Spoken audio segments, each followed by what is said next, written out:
Do. Oh, hey, that started really quick. Hi there. Welcome to hello. Wait, maybe that didn't start quick. I don't know. Anyway, hello, welcome to Behind the Scenes of AV Rant. It is behind the scenes. This is the live on air recording session. So, yeah, it's just Google Hangouts. Things might go awry. Are there any really important images to show today? I don't know. I haven't scrolled down past listeners of the week. Is it worth even trying after last week's debacle of trying to screen share and then everything freezing on me? Yeah, I don't know. I don't see any questions. I don't see any pictures. Oh, there they are. The first one. There's some pictures. I don't think any of these are super important. So you know what? Probably no pictures today.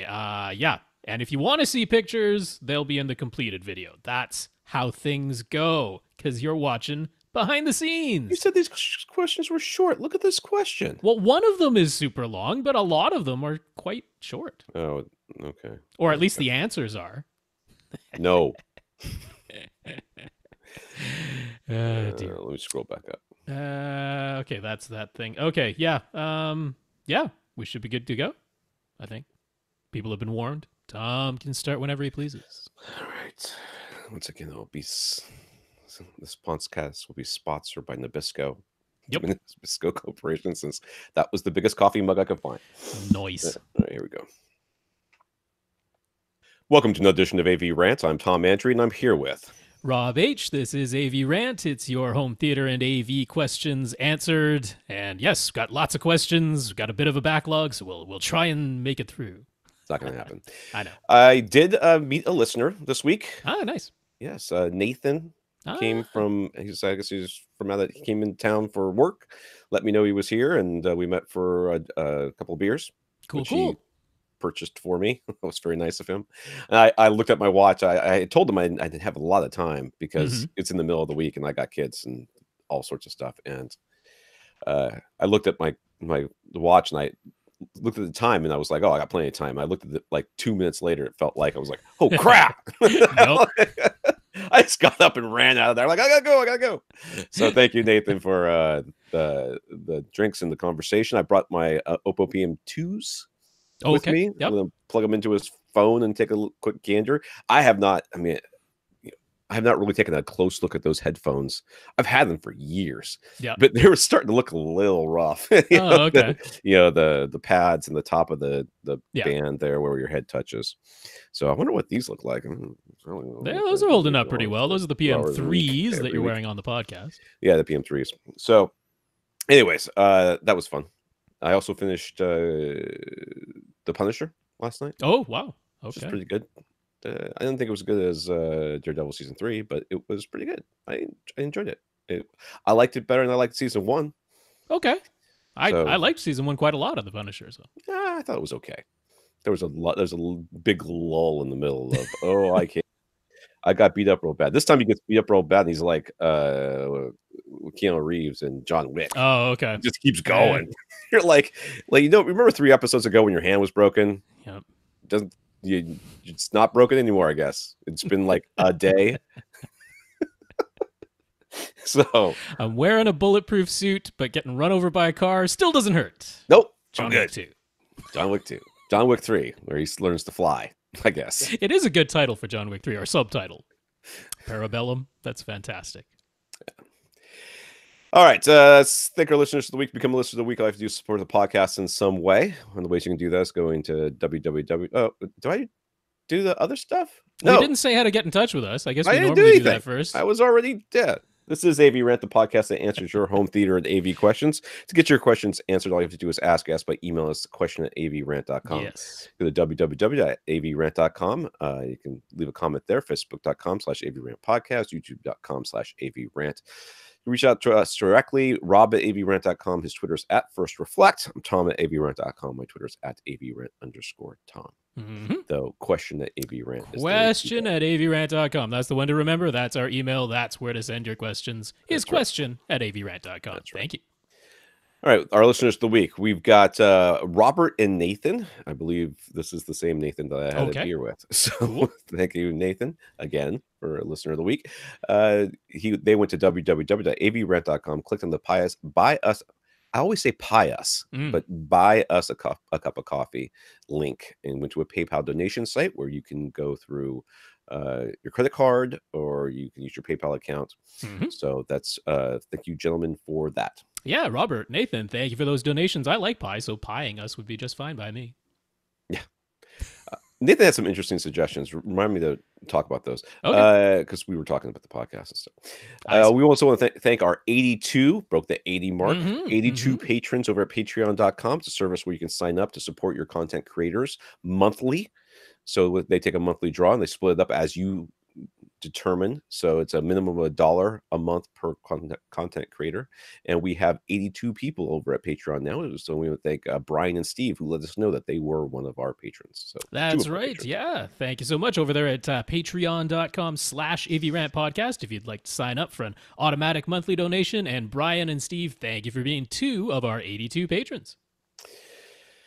So if you can't support us financially, if you find some other way to support us, just let us know what it is. We want to thank Jay, who shared on Facebook that the last time he listened to AV Rant was back in 2008 when he was selling Panasonic plasmas. He sort of got out of the home theater loop for many years and felt he'd fallen way behind on all the latest tech. But now that he's got a new job with a long commute, he's found his way back to us. Long commutes, we're your jam, baby. That is a common thing people mention. I work out for 2 hours a week total, and AV Rant fits right in there. But he's got a new job. Okay, he's found. He decided to listen in chronological order, so he's way back at episode 432. We're in like the 600s now, aren't we? Yeah, 628. We're up to now. Yeah, he's got. When you wrote this episodes. So when you wrote this week, so you're still behind on the tech thing. Yeah, that's right. You're going to see the progression, though. If I had the time, it'd be interesting to go back and come all the way back up through. So he says he has no idea how long it's going to take him to catch up. It's going to take you, if you have a 2-hour commute, it's going to take you about 200 days. 200 days, that's right, yeah. We'll see you next year. But here's a listener of the week surprise for you. So, Jay, let us know when you're caught up. That'd be great. Well, we'll see you in a year. Brian was a fellow who needed to move his projector a half inch to an inch farther away from his screen in order to completely fill the frame with the projected image. We recommended a Chief spider mount and possibly the lateral shift bracket if necessary. He just got the mount and it worked, so he sent Chief an email letting them know it was our recommendation. So there you go. I'm very pleased that worked out. That's good news. So I told you guys I bought the RBH whatever, the EPSB. EPSBs, yes. They're Bluetooth earphones. One of them's not working anymore. So I emailed RBH, and if you see my eyes glance down into the side, I am looking for the email. I emailed them at the warranty thing last night to see if they would do anything about it. But I'm sure they will. Everything's supposed to be like a year warranty. At least. So, yeah, we should be fine there. In the news, Philip in Europe, which is a completely different company other than Philips in North America, or Philips. Oh, I thought this Philip was the guy who told us about this. No, it's Philips, the company Philips. But in Europe, they're a different company than Philips in North America. So Philips in North America, I guess they still do make TVs occasionally. Right? They do, but they're made by different corporations. Yeah. They announced their 2019 TV lineup. With the big news there is that, much like Panasonic, they're now supporting both HDR10 Plus and Dolby Vision. Yeah, so the only ones we've heard of have been in Europe because Panasonic does not sell in North America anymore. Panasonic and Philips in Europe supporting both of the dynamic metadata. Wasn't Panasonic one of the very first plasmas that came out? I don't know. I feel like that's true. I thought it was DTS-X for games is coming to Windows and Xbox One. Oh, God help us. DTS-X in games. I mean, of course, you can already play it off of physical discs, off of movie discs. It already works. But oh, they're going to screw with that. And since we are always complain about the way Xbox One handles the audio, Joel N suggests we write to Steve Wilson's. Yep. Is that how you say that? Wilson's? That's not how you spell Wilson's. That is how he spells his version. Well, he spells it wrong. There's like 3 S's in that name. Too many S's, yeah.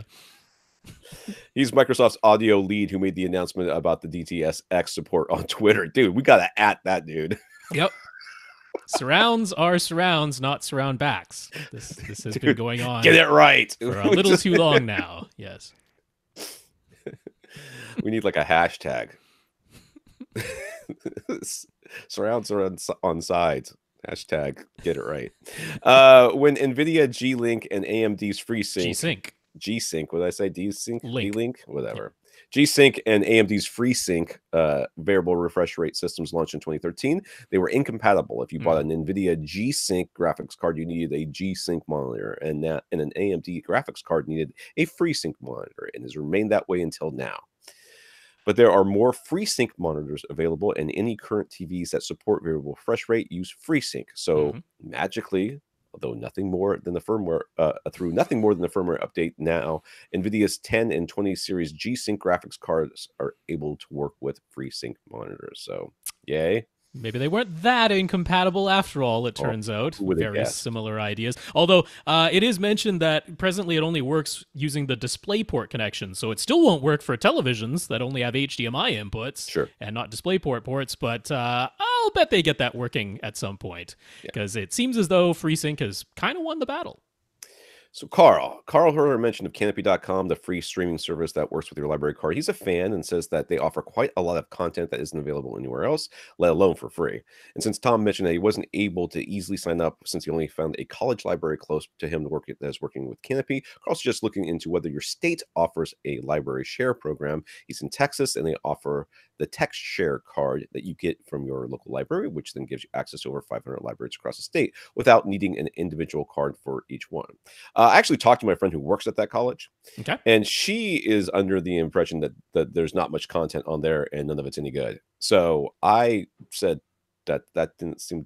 I'm like, I don't know where she got that idea. So the movies that I saw on there, just from scrolling, it looked like there were some things on there that I want to see. Sure. So I mentioned it to her in front of her husband. Her husband perked up and said, "What? We can stream stuff for free at home?" I'm like, some stuff. I mean, whatever they have on Canopy, but it's free, so why not at least have a look? Right. So I'm going to get that set up at their house, and then maybe get her to set it up at my house too.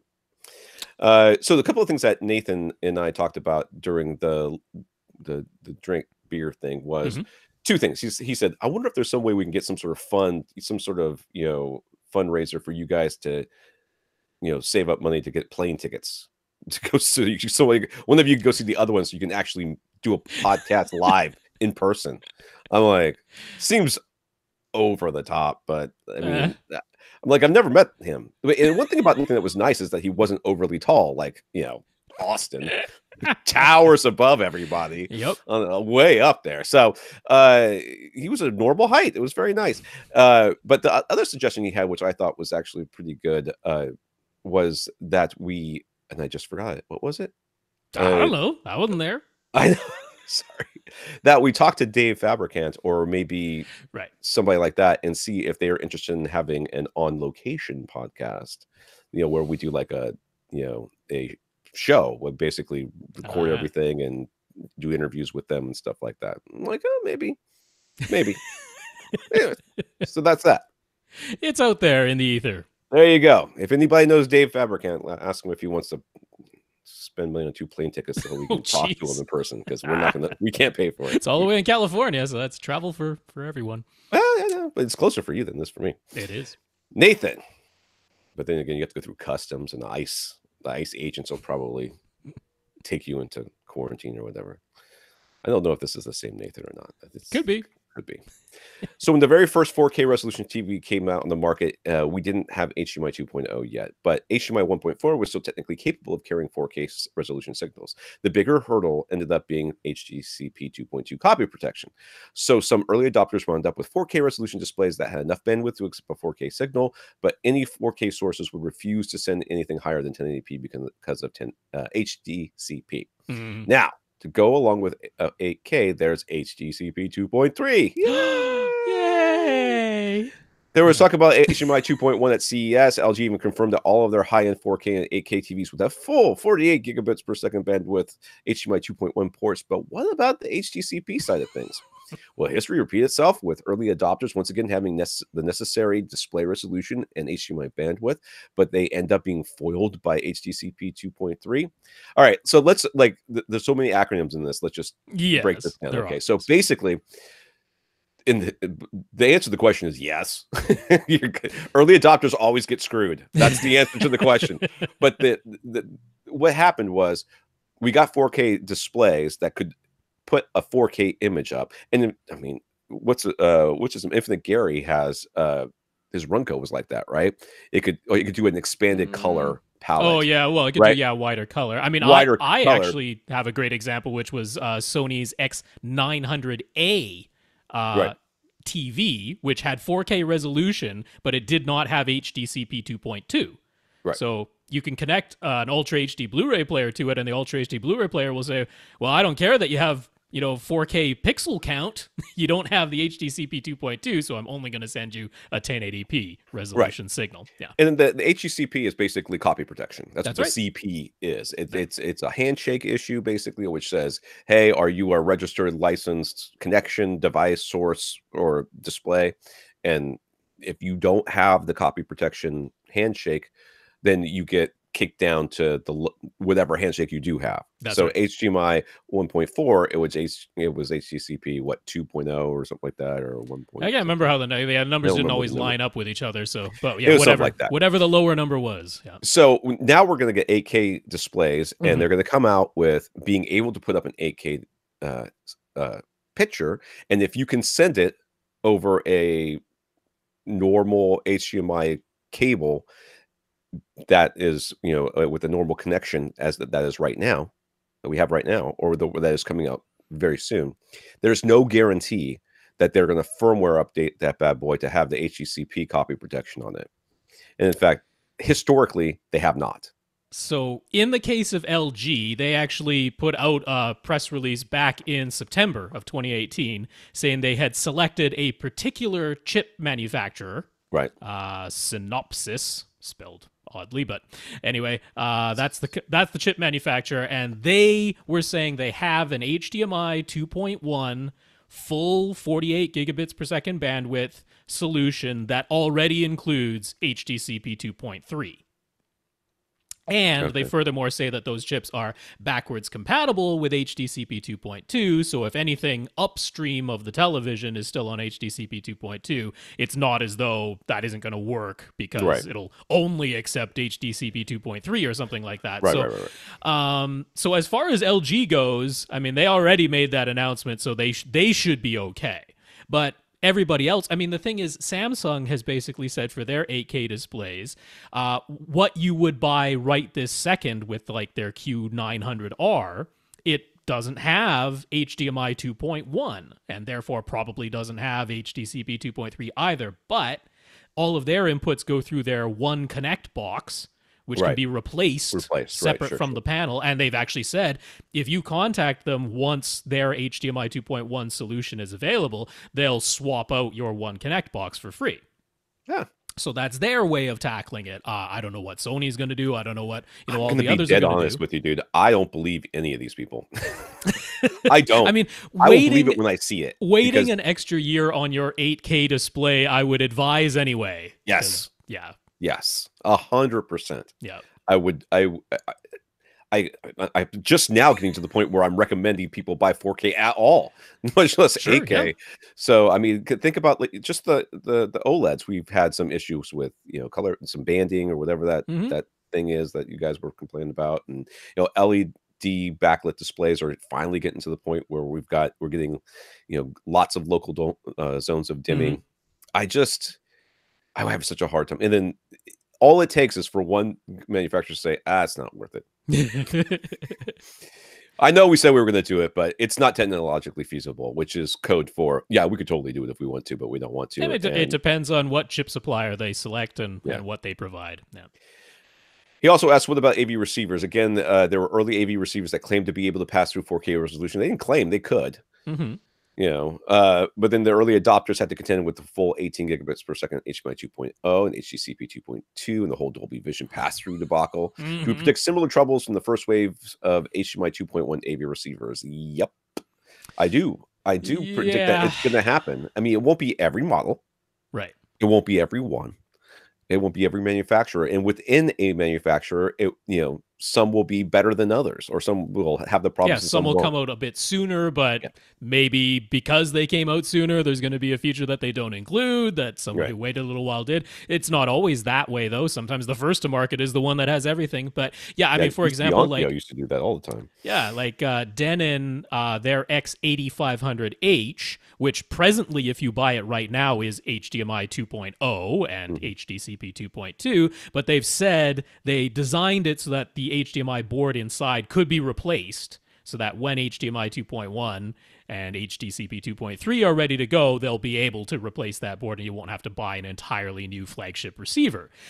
So that's great. Now, will they wait long enough, so that the board that they replace it with, or maybe there'll be 2 board replacements if something goes, similar over, what Monoprice announced for their HTP1 processor. They're like, yeah, right now it's designed with HDMI 2.0, but they've got an upgrade path. They've designed that in so that they'll be able to swap out the HDMI boards. And of course, this whole we designed it so that we could switch out the boards. I don't believe that either. I believe Well, I that mean, they any did it receiver, last if you time. try hard enough, you Denon can did- replace the HDMI board. Denon It's did not- it last time with the X7200W. Yeah, they That did. worked. Yeah. Yeah. So. Oh, I'm not saying that it's not possible. What I'm saying is I don't think they necessarily designed it with this in mind. I think afterwards somebody said, "Oh wait, what?" And they went to some engineer. Can we switch out the HDMI board if we want to, like we Pretty did with much the all other it receiver? amounts to is they made sure not to bury the HDMI Right. board in a place that's totally inaccessible. That's really what it amounts to. So on a different topic, Nathan is trying to help a friend through the best way to set up some. Oh, this is the same Nathan. So the best way to set up some whole house audio. I talked to him about this when we were Okay. Yeah. And he'd like to use Amazon's voice assistant to control what music plays where. His friend uses a Marantz SR6010 receiver, but that model does not have HEOS built in. He's got 4 other pairs of in-ceiling and on-wall speakers in various rooms and outside. So he has 4 additional zones. He wants DIY whole house audio solution that can be controlled by voice. They've looked at the HEOS drive, but it's quite expensive. Any suggestions? So my suggestion to him was to look at one of those whole house audio, not the distribution amps from Monoprice that we talked about before, and then like get multiple fire sticks essentially, or whatever it would take in order to stream different things to different rooms. Yeah, what Monoprice and Dayton basically have the exact same thing. Dayton's is the DAX66, and Monoprice is their whole home audio matrix distribution amplifier. And what this allows you to do is plug in as many as 6 sources, which can then be routed to as many as 6 different stereo zones. Right. The Monoprice one goes for $600. The Dayton one goes for like $650 or $700. So very similar in prices. Now, the question is, how would you control that all by voice? Because natively, they don't. And in fact, if you want to control the Monoprice or the Dayton with an app on your phone or a tablet, you actually have to get a little bit of additional equipment for that. The apps on either iOS or Android cost a little bit. They're like $6 or $7. That's not the thing. But you have to get this little iTac Flex device so that it can connect to your network with an RS-232 cable. That little thing. So that adds about an extra $120 onto the total price. But that's still a lot cheaper than almost anyone else's whole house audio distribution setup. Now, that just gets you the app, and the app still doesn't work with any of the voice assistants. So maybe if all you want to do is control it with voice, maybe all you do is go the simplest route, which is you buy several dots and you assign each of them as the room. Because all the Amazon Echo devices can sort of like talk to each other, right? Yeah. And you can say, play this music out of this room. So you just assign a dot as, whatever name of the room. Now, those are all wherever this distribution amp is, and you basically have one dot for each room. Right. Which is kind of what I was suggesting. Yeah, right. instead of sharing a dot and being... Because in order to share, say, one dot amongst all the rooms, you'd have to use the app to tell play this source out of whichever rooms. But if you basically just have a dot for each room, now just via voice you say play it out of that room, and that dot now plays out of that room. And if you want all of the rooms to play the same thing, we just say, well, all the rooms play the same thing, and all 4 or 6 of your dots will just play the same thing. So I think that's right. I think there's an Amazon. I think Amazon just came up with a hub. Okay. That you could use to that is designed, I think, to control multiple devices within your house. We're trying so hard not to say the name. What a I stupid know. thing that we can't say the name because it'll set off people's devices, but you know who we're talking about. She who shall not be named. No, so dumb. Basically, I mean, the only problem I see with this solution is if you are asking for Pandora to play, it's sometimes I've never tried to get it to play out of multiple devices the same song out of multiple devices. So it may be hard to do that whole distribution thing. It may require a little bit of verbal, Right, to get it all gymnastics. synchronized. Yeah. Yeah, so you might have. There's going to be a bit of a learning curve on it, but yeah, A little bit. This is kind of my. But basically, what dots are what $35 or something like that. I mean, Something like that. Yeah. yeah. I mean, we're talking about for 4 zones. We're talking about a little bit over $100, $125. Yeah, because all you need is their audio output to go into the audio input. I mean, on the back of the Monoprice or the Dayton, they have 6 different inputs which could be shared, but they also have individual inputs for each zone, and that's the way I'd suggest setting this up. And then you would basically you name each one of your dots. That's right. So you're would really not using living room, bedroom, whatever. Yeah. You should be able to make it a little bit more intuitive. But I think you might need like the hub in order to help control everything the way you want. Yeah. So it's going to be a little bit of you'll have to do a little bit of research, but we've definitely pointed you on the right path. Sure. Yeah. The other one I wanted to suggest, which would cost more money for sure, but it's something you might consider, would be to sort of just delve yourself into Yamaha's MusicCast system, because MusicCast already works with ALEXA. That's already done.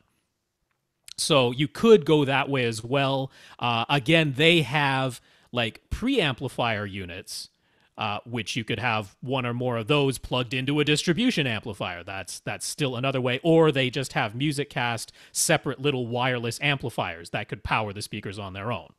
Right. So you could have 4 of those. Now it's all in the MusicCast system. You can now use the MusicCast app, which is great. And it'll be controlled by the voice assistant, by Amazon's voice assistant. That's already built in. It's just it would cost more money than the multiple Echoes and Monoprice combo. Carl says there are quite a few movies where the only physical disc release is a regular 1080p Blu-ray, but the same movie is available in 4K HDR with Atmos audio on iTunes. But of course, the iTunes version is more heavily compressed and it's being streamed. So which version will actually deliver the best picture and sound quality?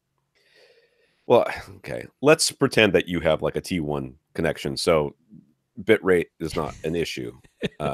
Because that's you don't need that much. I know, 25 megabits per second. That's what you need. So let's just pretend that you're not dropping any bits. Your internet connection is not the choke. I don't know that they remaster these things for iTunes. They may be coming to you in this higher resolution, but I don't necessarily know that they do anything other than just scale it. Well, the HDR though. The HDR, I mean, really, to me, that answers it. Is this a movie where you think it'd be worthwhile seeing it in HDR?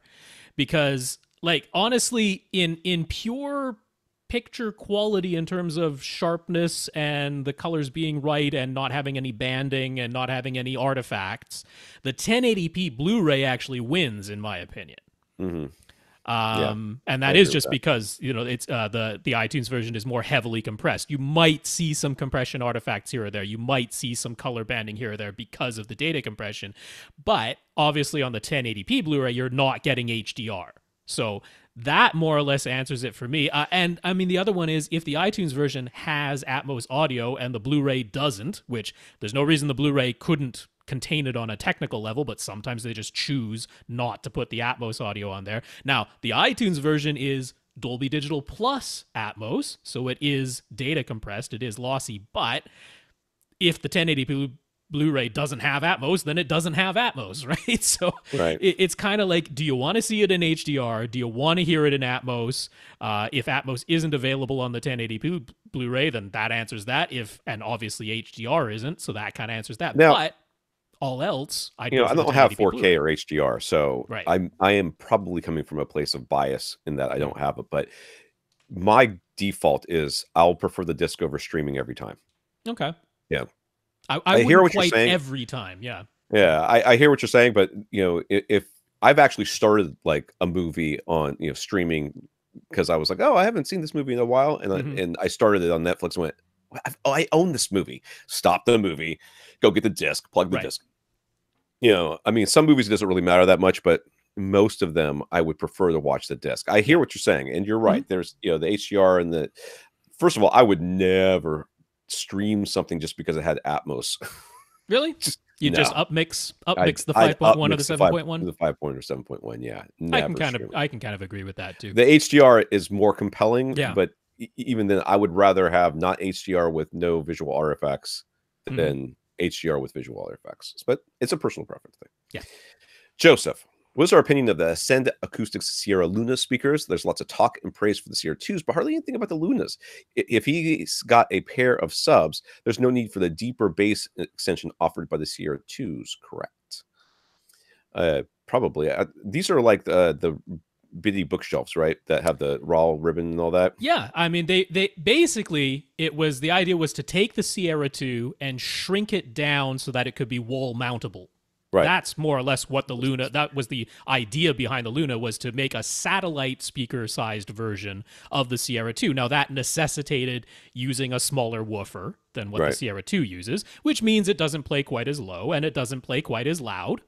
That is just a fact, and it's a smaller cabinet that is wall mountable, and it's just shy of 6 inches deep from front to back, so it is definitely more easily mounted Right. on a wall. So, I mean, really, that's all it is that it can't play quite as loud. It isn't quite as efficient. It's like 2 decibels less efficient. So Right. for, It says 85, I think, on there. yeah, that's right. So it's like 2 decibels less efficient, and its maximum output is quieter. But that's really Right. it. That's So it. anechoically, it's negative 3 dB point is around 60 hertz. So really the question here you ask yourself is, what is your use case scenario? Are you in a Mhm. big great room, or are you in a small, or are you sitting very close to your Yeah. speaker? If you're sitting very close to your speaker, these are yes, they're 100% fine. Now, why are people talking about the big ones? Because when reviewers are asked what they want to Mm. review, they never say the small speaker. They Yeah. always say, "Give me the big ones," Yeah. because they want the big ones. They wanna, they want to get that's what people are most interested in. But I would expect very similar performances out of both of these Oh yeah, I mean speakers. the components are nearly identical, and Yeah, actually, Dave Fabricant, who designed them, has said that the Sierra Lunas, because the cabinet is even narrower because it's got a smaller woofer, right. that the dispersion is even better, to the sides. Like it's even wider dispersion than the And Sierra 2 because there's less cabinet to deal with. this was something I was talking about with Nathan the other day because he's got tower speakers. I Hmm. think he's got the Sierra 2 towers. And he's like, my room's kind of small, and my idea is that someday I'll be in a bigger room, so I got these big speakers. Mm. But I've heard smaller speakers, and I hate to admit it, but they sound better. Hmm. He's heard the smaller Sierra 2s, the bookshelves, Yep. and not the towers, and he thought they sounded better. And of course, it's a different room, and there's a bunch of other Hmm. things that Hmm. are going into that. But I have so gotten over this notion that bigger is better in home theater. We have you know all everything about our society tells us that get the biggest best thing that you can possibly get, and in home theater it really isn't true. No, I mean sometimes Having the bigger one means you have to compromise the yes, placement because that's where it has to go because it's the only place it'll physically fit. I'm looking at these Lunas and I'm going, man, dude, if I was going to get rid of my speakers, these would be on my short list because I Sure. sit real close, and Yeah. I'm not worried about. I'm sure I can hit reference volume, which I almost never do. Oh yeah. I'm sure I can hit reference volume from where I'm sitting, and they're cheaper and they're smaller and they'd be easy to place, and then and all these other things. I have. It took me years to get past this, but it's the same thing with subwoofers. We've had this happen before. Oh, I bought the PB, or the 4000s or Ultra 4, whatever they are called. 16 ultras, sure. Yeah, and then you're like, "Dude, your room's 12 by 12." Yeah, that's right. You know? Yeah, Placement options are very limited. yeah. Yeah, no. So, So, opinion of the Sierra Lunas, I love them. I yeah, love them because they solve a lot of problems and they end up costing less. The only caveat is if you are very far away, so they can hit full reference volume from 12 feet away. They can get really close from 15 feet away, although not quite. The Sierra 2s can hit full reference volume at 15 feet away, so there's one difference. If you're more than 15 feet away, then I start to question. They might not be the right choice. If you want to hit full reference volume, if you don't care about full reference volume, they might be fine for that too. So that's really the only limitation is sheer output. Patrick says, a while back we explained how one speaker driver can play multiple frequencies at the same time. Could we go over that again? Well, that's a short question with a long answer. See, I tried to think of an analogy or a way to picture this, and I think I came up with something pretty decent. So it's a sandwich? No, it's not a sandwich. Dang it. It's sandwich analogy killed last week. I got all kinds of compliments on that one. So this is not a perfect analogy, but it might help you to just sort of picture a little bit of what's going on. So imagine you're in a big old parking lot, and imagine that someone has marked off a line along that parking lot every foot, right? And now you got yourself a big stack of like solo cups, all right? And somebody says, okay, go out there and put a cup down on one of these lines every 5 feet. Okay? So every 5 feet, you put down a cup on a line. Now, that's pretty easy to picture, right? So that's your frequency. How often is a cup put down? Every 5 feet. There you go. That's one frequency. Pretty easy to picture. Now that same person tells you, okay, leave those cups every 5 feet, but now put down a cup every 10 feet. That's a different frequency. But you can pretty easily picture, okay, you go 1, 2, 3, 4, 5, there's one cup. You go 1, 2, 3, 4, 5, now there's two cups, right? Because you go, okay, I'm still putting down a cup every 5 feet, but I'm also putting down a cup every 10 feet. So now 1, 2, 3, 4, 5 again, I'm 15 feet away, there's only one cup. 1, 2, 3, 4, 5, 20 feet away, now there's two cups. So that's two different frequencies just overlapping each other, right? That's all that happened. Now you could say, okay, put down a cup every 3 feet. And that's going to create another new pattern on top, right? Because you're going to go 1, 2, 3, there's a cup.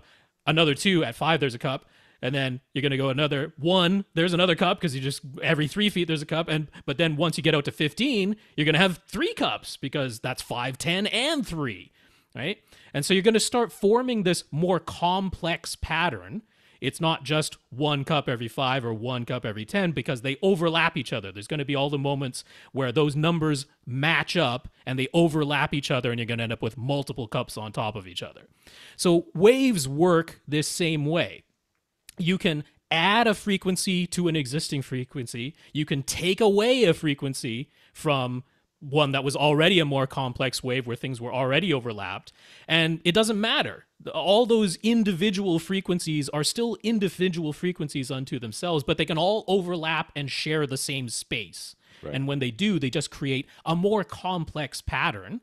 But it's just an addition of multiple different frequencies. So I think what messes everybody up, and honestly, it breaks my brain as well, is the woofer goes in and out. Right. So in order for it to push a let's say 60 hertz or whatever it is wave, it goes in and out 60 times per second. But 60 times a second. That's right. But then when it's doing a 120, 120, then it has to go 120 times a second at the same time. Yep. So the driver is going in and out, but it's not just going in and out once, 2 times at the same moment. It's basically as it's going back and forth for the 60 hertz, it's got to be also doing extra vibrations for that 120 hertz and for the everything else that it's doing. But the way to think of it is you take the highest frequency that's being played. Right. And okay, so let's say it's 120 hertz that we're starting. It's moving in and out 120 times a second. That's fine. And now we say, okay, in addition to that 120 hertz sound, there's also a 60 hertz sound. Right. Now, what that's going to do is create a wave pattern that looks different. It's going to be the 2 waves added together. Right. And that's going to create some places where it's extra high because both of them were going out at the same time. And it's also going to create some places where it's much lower than the original wave because at that particular moment, one of the waves was saying go out and the other frequency was saying go in. And they sort of cancel each other out and you end up with this little dip area. So all you have to think of is that whatever the shape of the complex wave, right? We started with this one uniform wave at one frequency, then we added a different frequency and it changed the shape of the wave. So now some parts are extra high and some parts are extra low because we just added them together. Right. That shape of that wave is the in and out movement now. So it goes a little farther out at some places, and some places it doesn't go out, and sometimes it goes like out and then not all the way back in, just a little ways back in and then out again, because that's how the waves added together. And that is the movement of the driver. So it's not that the driver is constantly moving back and forth at 120 and then also moving back and forth at 60. It's that those two movements got added together to create one more complex movement, and that is the movement of the driver. And the thing I find most fascinating about this is how if you keep everything in the analog domain, you don't have to actually understand any of it. Basically, the microphone that you're using, the microphone we're using right now, it is reacting, the filament that's in there, or the diaphragm that's in there, is reacting to the sound pressure that we are creating with our mouths, which is being created in this room and everything else that's going on. So that complex wave is being formed by the movement of this diaphragm, which is then essentially, transformed into an electrical impulse, which then goes to an amplifier, or in this case, it gets stored and sent over the internet and everything else. But, if you think about it this way, it goes into a record player, if we want to go vinyl, and that causes the grooves to be carved the way they're carved. And then when you play it back, those grooves cause the needle to move back and forth, and then in the same pattern. The diaphragm of the woofer or the driver to move back and forth exactly the same way that the diaphragm on this microphone. So so I mean, you don't have to really. It's like it seems like magic. It really does, but it's science. But that's what it is. But to go back to the cups in the parking lot, imagine that after you've laid down a cup every 3 feet, you've laid down a cup every 5 feet, you laid down a cup every 10 feet, and that's created this more complex series of cups. Now you just drape a string over that, right? And that has created this sort of up and down pattern depending on how many cups were stacked at any given foot, right? At the 15-foot mark, it's going to be an extra tall hump for that string that you laid over top of all of these cups, because 3, 5, and 10 all overlapped each other. That up and down movement, just imagine that's the in and out movement of the driver. And that's how it works. It's not that you have multiple strings. There's just one string overlaying this pattern of cups that are telling it how high and how far to go up and down, and that translates exactly to in and out of the driver. It's a more complex shape, but that's all it is. 40 minutes, we're on question 5. Okay, just want to throw that out there. John on Twitter, what's the best TV for under $1,000? Well, I mean, if you said the best TV under $500, I'd say TCL or Vizio. So TCL and Vizio are going to be in this game, but I'm sure we can find some older models for you from some of the other manufacturers. I didn't think that much. Really? I was just like, $1,000 you can get a 65-inch TCL, or at the moment, since we're coming up to Super Bowl, the Vizio P series. This is the 2018. The 2019s haven't come out yet. As we're recording this for future YouTube people who still can't figure out how dates work. 2018. Oh, you guys are so stupid. I saw one. Super Bowl was 3 weeks ago. I saw one coming from the end of 2016 where we were talking about subwoofers, and they're like, how come you didn't recommend the Monoprice Monolith subwoofers? I'm like, because they literally didn't exist when we made this video. That would be the reason. But yes, the Vizio P series from 2018, they're on sale right now, and you can get the 65-inch 2018 Vizio P series for $900 right now. So that's my pick for under $1,000. The only differences I would make there were, if you super duper care about variable refresh rate, because gaming is your number one thing and you've got an Xbox One X and you really, really care about variable refresh rate, there is the Samsung Q6FN. You could get that in a 55-inch size. Now, some people are going to say, what about the NU8000? It's even less.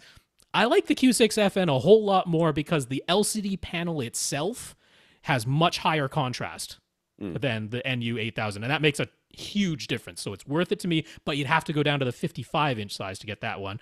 And then, of course, if you manage to up the budget to $1,500, the 55-inch B8 OLEDs are on sale for $1,500 right now, but that is definitely not under $1,000, and it'd be 55 inches. So $1,000, 65-inch Vizio P series. That's what I'd get. All right. Yeah. Matt would like to upgrade his self-proclaimed nightmare scenario. Dude, I have a feeling this nightmare scenario is like just let everybody's scenario. We've all been here. He is dealing with a small area, 12 feet, but 12 feet 7 inches by 13 feet by 8 feet 9 inches. I guess that's the height, hopefully. Yeah, 8'9" is the height. Yes, but it's open to other rooms, including all the way upstairs. It's a living room first, a playroom first, 3 young kids second, and a theater area third. It's an older house, so I just clicked on something. So construction is brick exterior and lath and plaster interior. Lathe? Lath? lath. Yeah. Lath? We say lath.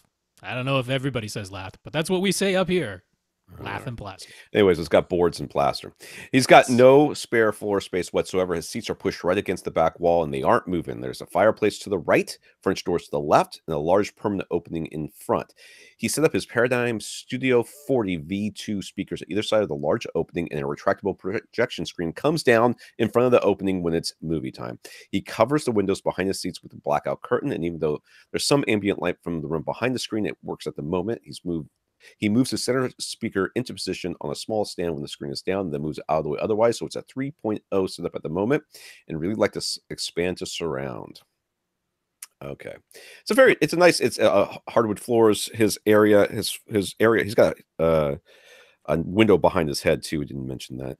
Yes, he did. Yeah, he said he put a curtain over that. To a blackout curtain. That's right. Okay. Okay. So the speaker, yeah, I mean, he's done pretty good. I mean, it's a pretty clever idea that he's done here, because he's got this opening that goes into what looks like his dining room, right? And he's like, well, you can't put a TV in front of that, but retractable screen comes down, and there you go. Yeah.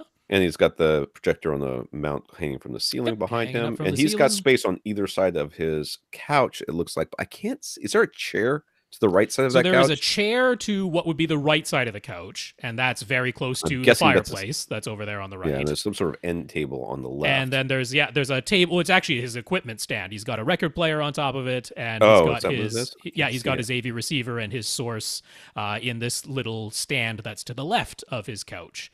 And then in other parts of the room, there's like some kids' play toys, because, as he mentioned, it's a playroom second. They must be very young, because he's got like the bouncy chairs. He's got the bouncy chair and stuff. That's right. Let me just take a little bit closer look here.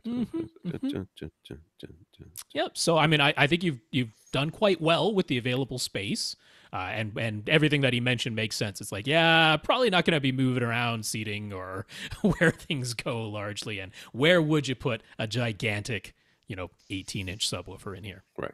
Since it's open space to the rest of it. All right. Place. His wife would prefer to no longer have large speakers on stands, and a subwoofer, let alone 2, is a total non-starter. There's nowhere to put a sub, for one thing. His wife already wishes the bass from just his large bookshelf speakers was quieter. He can get a bit of chest thump from them. I guess that's just a statement. He can get a bit of chest thump from them. And for his taste, he'd like to hear well-integrated, optimized bass for the first time, but he'd like to be wowed by a change of speakers and some surround even more. He's considering mounting some JBL Pro speakers on either side of the big opening, or maybe even embedding them in the wall. He'd like to get the front right speaker out of the corner as much as possible. So he's thinking of shifting everything a bit to the left, and even replacing his current screen with an acoustically transparent roll-down screen from IlluminVision, so that he could slide it down in front of the front left and right speakers. He's got all kinds of concerns about the ambient light from behind an acoustically transparent screen, and whether on or in-wall speakers could extend as deep as his current Paradigm Studios. But bottom line, what do we think he should do up front? Could one of the Atmos surround sound bars even be an option? Okay, so if you get the acoustically transparent screen, it's going to let light through. Okay, there's just getting around that. He questioned it because IlluminVision, he contacted them directly, and they're like, well, they have one with a very tight weave and a black backing.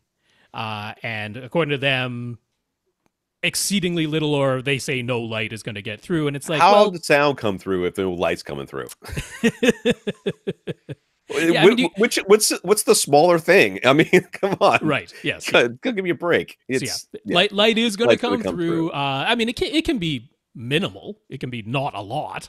Right. But some light's going to come through. But I mean, so first of all, lath and plaster construction. So do we want to be even considering in walls in here? Because that ain't a trivial thing. No, this is not drywall when it's lath and plaster constructor. And I'm like, I'm not in favor of it trying to do in walls. Plus, what is to the right of his screen, to the right of the opening, I'm like, that's a load-bearing area, it looks like to me. I really don't like the idea of in walls. Might be. Yeah, I would do on walls, but do Yes. something flat. On walls make a lot of sense to me. Yeah. Yeah. Now that being said, I don't know why I'm so itchy. He doesn't have a lot of space in that. He does Right not on have a that lot of space. I to mean, that right. anywhere he doesn't have a lot of Yeah. space here. I do like the idea of putting those. Now, as far as base is concerned, well, it just depends on the size of the on walls, honestly, and how much you're willing to spend. I've seen on walls that are like, well, I mean, those legacy audio ones are. I'm sure they got Those plenty. are huge. Yes. Yeah, they're huge. They got plenty of base. I've dealt with this kind of construction before, and like Rob said, it is no trivial thing to put a hole in that wall. You end up with sawzalls, and it's a big mess. The upside is that pretty much anywhere you want to screw something into that wall, you can. Sure, you don't have to. yes. You have to look for studs or anything like that. But I'm not super in favor of moving the screen over, going to acoustically transparent. I'm like, I'd pretty much leave the screen where it is. I'd put some on-wall speakers to either side of it. Well, the Superbirds would be my first yeah, thing that would pop. You can't get them anymore, but that would be a really interesting choice because they are kind of big. They come off the wall a little bit, not a huge amount, but you can aim them. Which would give you a little bit of an ability to tow them in. You can't get those anymore. That's not an option. I mean, my first thought, the first thing that popped into mind was Revel's Concerta on walls. Okay. They have their M10, they have their C10. Now, one thing I was also thinking is he's still going to need to put the center on like a stand, like that. It's right in front of the big opening. Right. So the Revel Concerta C10 actually comes with a little base, an optional base or an on-wall mount. So that's convenient. That'll work. So form factor-wise, I like them because they're very slim. They do have a bracket, so you can aim them. Right. But they're very, very skinny from left to right, and they would absolutely fit into his space. The thing is, they really don't play below 100 hertz. They absolutely do not. They claim the spec is bass problems. Yeah, well, that's just it. They claim the spec is 110, and that is very honest. I'm like, yeah, they put out nothing below 100. So I was like, well, if a subwoofer is truly a no-go, I could definitely get behind on the low side of the price, Ascend's HTM 200 SEs. What was the price? What was that? Did he give us a price? He didn't give us a budget, so I don't know how much he's willing to spend. Oh. So I was first thinking, like, if you want to keep the price on the lower end, Ascend's HTM 200 SEs, that would definitely work. That's one option. Now, what they have to mount them onto a wall on the back is just a couple of threaded inserts. So that normally that would go on maybe like a ball jointed type of wall thing. But they can still be flush mounted. You just need a flush mount bracket that would screw in with a couple of inserts. Or we mentioned them before, if you've got a lot more money to spend, the Sierra Lunas would be a fantastic choice. He said he wants to be wowed. If you're willing to spend how much Sierra Lunas cost, $1,200, I think. Yeah, $1,150. That'll wow you in terms of sound quality and bass wise. I mean, 60 hertz is not great, but that's about what you're getting out of your bookshelves now, anyway. Yeah. I'm going to suggest you if you look at this couch, and the couch is very small. Now, there's a chair that's in the corner right there, but the couch is small. The couch, 100% of that couch is between those two speakers. It is, yeah. Why do we need to have a center at all? Yeah. Why don't we go Phantom Center? And you can test that right now. Just tell your receiver you do not have a center channel. I don't have a center. That's right. And then see what it sounds like. Yeah, because I'm betting you're not going to notice a huge difference, if any. In which case, this upgrade can very easily go from, basically it can save you quite a bit of money, and you're not going to lose that much of performance. Or you could put it towards, like, if a pair of Sierra Lunas is the max you could possibly spend, maybe you only need a pair. You don't also need the center. Exactly, which would save you about $600. Neither of us is thinking soundbar here, right? Where would you place it? on the stand. You'd have to move it in and out of position every time you want to use it. Yeah, it's too. First of all, especially an Atmos soundbar, it's meant to be at a certain height. Yes, and your ceiling is meant to be at a certain height so that it can bounce sound to you. Yeah, which is what it's doing, and it being almost on the floor or God and forbid, on a stand and with a big space behind it because it's just an open.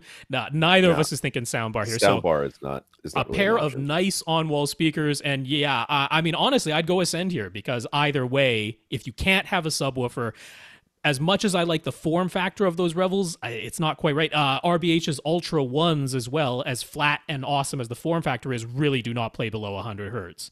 So, yeah. There you go. Yeah, I like the Lunas here, honestly. Oh, if you can afford them, if you can afford them, I like the that would Lunas be here. I mean, that'd be $1,200 is fabulous. not a trivial amount, but Yeah. you know, you're sitting close enough that you'll be able to get everything you want. Oh And yeah. I hate to break it to you, but probably 90% of your wife's problems with your sound is how big these speakers are. Yep. And getting something considerably smaller is a fantastic idea. Yep. Plus, you can get them in a super nice finish that's a real bamboo cabinet. Let her pick, man. There's like 5 different they can finishes on that website. They can So look gorgeous. They're yeah. teeny tiny. Yeah, they just cost a bit, but you want to be wowed by sound, you'll be wowed by their sound. So he says, what should he do for surround speakers? He actually owns a pair of Paradigm ADP surrounds. They're large enough that the only place he could mount them was on the back wall on either side of the windows behind the seats. And he didn't like the results when he tried that, although he isn't sure if that's because they're dipoles or because they're just too close to his ears with that positioning. Regardless, what do we recommend now? Again, I'm going to recommend an on-wall speaker, and I'm going to recommend now the problem. I mean, I have to scroll back up to look at this. You have space on your side walls to mount these things. If you get something small and wall mountable, then yes. I 100% do not recommend getting a dipole speaker in this situation, or a bipole speaker for that matter. Agreed. Yep. You just want to have very small, you know, facing each other, basically, speakers on the side walls. They could even be angled slightly back towards the back wall. Right. Like they're on the sides to your sides and angled a little bit back towards the back wall. Yeah. Yeah, the problem with your last placement almost certainly was because they were too big and you were getting one half of the sound shot directly into your face because of the angles on those speakers. I imagine they're like trapezoidal ones, Yeah, right? they're that type of thing with the angled sides. Yeah. So yeah, that's just not appropriate for here. You need to sell all these speakers and fund. You sell all this stuff, you're going to be able to fund most of these the speaker choices we're talking about here. Now, if you did go Lunas up front, I mean, honestly, you could go 4 Lunas and do it, but that's some pricey stuff for surrounds. That's Rob overkill right there. But if you've got the cash, which you probably don't because you got 3 young kids, but if you've got the cash, then that would be a perfect perfect timbre match all the way around the room. And we would have been going Focal Little Birds when they were available, but they're not anymore. However, as Mark let us know, he does have those Boston Acoustics, the Soundware 4.5s, which are extremely similar in form factor to the Focal Little Birds. So, yeah, I could recommend those all day because it'd be super easy to mount and aim them. Right. And very affordable. Was $105 for a pair of them. And there you go. You got some surrounds. And looking at the picture, these look like teeny tiny little Bose cubes or something. They are actually bigger than you might imagine. That's a 4.5-inch woofer in there. So it's not that teeny tiny. It's not one of the little 2-inchers. Yeah. So his Anthem receiver and sources live in a small stand in the rear left corner. He already owns some Bryson and ATI amp. Dude, you do not need any of that. Where did you come from? He had stuff before, clearly. I guess so. Yes. Apparently, he had a really big room and a lot of money. So Bryson and ATI amplifiers that are in the basement, awaiting the day when he can construct a dedicated theater. Despite previously saying that a subwoofer is a non-starter, if he were to undertake the job of moving most of the gear into the basement, wiring it there from his living room, that would open the rear left corner for a sub. Although he'd want a sub that could live under a table so that he could still put his sources on top in that scenario. Should he consider doing all of that? Should he still target something like a ported PP3000 because of oh my god, your wife is going to divorce you? He's thinking the whole house. Is that the only way to do this? Or the small sealed sub right beside his seat in that corner be something he could optimize along with smaller on-wall speakers to deliver a really great experience. Yeah, if you're going to put it that close to your seat, I would 100% get a small sealed subwoofer. You're never, first of all, you do not have the room for a PP3000 in this room. No. not a chance. No, sir. Even if you moved all of that out of the way and all that. And no. What table would you put on top of it? It'd have to be a piano. Because, do you have space for a piano in this room? That I'm not saying, because that's not the small sub. There was actually, I saw a couple of places that you could theoretically put subs in here. And yes, that was one of the places. First of all, who sits in that chair to your right? Does anybody ever sit in that chair? Is it like a breastfeeding chair, which I would be completely okay with? No. Well, if no one ever sits in the chair, or you can throw some beanbags on the floor for the kids to watch on and get rid of that chair, I get rid of the chair and put the sub there. That's great. Up front, just to the, let me see here. Let me find the picture. To the left of the opening? I mean, there's stuff there.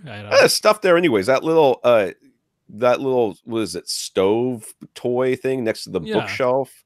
Yeah, that can be accidentally thrown away or something, or moved to another room somehow. Right. If you are wall mounting your speakers where your left speaker, or in fact your right speaker currently is, both of those are subwoofer locations. But yeah, if you can get rid of that chair or move some of your gear downstairs, I don't know. Why aren't we just talking about building the basement? The basement out. Why aren't we doing that? I think is the idea. Yeah. I mean, but I mean, honestly, subwoofer wise, what are we thinking? At most, like an SB 1000. Oh, at most, yeah. Maybe like an RSL Speedwoofer 10S. Anyway, if your wife really hates this stuff, I mean, butt kicker, and just shake your couch a little bit. Yeah. I mean, if you went with the Ascend speakers and a butt kicker, it's not the same as having a subwoofer pressurizing your room, but we knew going in, that's not what we're going after here. I could dig that. I would have a little difficulty if you're going with the Revel on walls. I would have a little difficulty if you're going even with the RBH on walls. As much as I like them, they really are bass shy. There's no question about that. Right. But if you go with the Ascends that we recommend, it's like, yeah, you're getting some nice sound down to at least 60 hertz. You add a butt kicker, that's kind of it. Yeah. And I know, I think what he's thinking is that he's going to keep all the rest of this gear and then someday build a nice big home theater, in his basement or something like that. And I support you 100%. You probably don't need the amps. If you end up getting these Lunas or something similar, you might end up thinking, I'm never going back to these paradigms anyways, because they're going to be a completely different experience. And I know this is going to hurt to say, I'm sorry in advance to say it, but I think you should just get rid of all of it. Just sell it all. Get yourself a nice little system up here with a nice little receiver that can do all the stuff that it needs to do. Get rid of the amps. And basically, you're going to be out of pocket nothing. Then, when it comes time to build your theater downstairs, you need 3 front speakers because you've now got 4 speakers for your surrounds and surround backs, which would be whatever you've gotten in here. And then, or they end up being overhead speakers for your Atmos. Or we cross that bridge when we come to it, because worrying about future plans, we know from experience, pretty much never works out the way you're envisioning right now. I'm sitting here between 2 tower speakers that I wish I had gotten bookshelves because I really don't need these things. They're just too big and they're in the way. So I would highly recommend you just start from scratch. Get rid of it all. Because it's all, you're going to get good prices for it. Yeah. So if you're not going to put it to use right now, you might as well get something for it, and we'll cross whatever bridge we need to when we get there. That's right. And think how happy your wife will be. I'm selling it all. Because I love you, honey, and not because the AVRant guys told me to. Juan on Twitter. Juan noticed that certain Emotiva amplifier models are available on Amazon. They're the same price as on Amazon's own Emotiva's own website, but shipping from Amazon with some Amazon Prime would be faster. So is there any reason to avoid ordering from Amazon? Nope.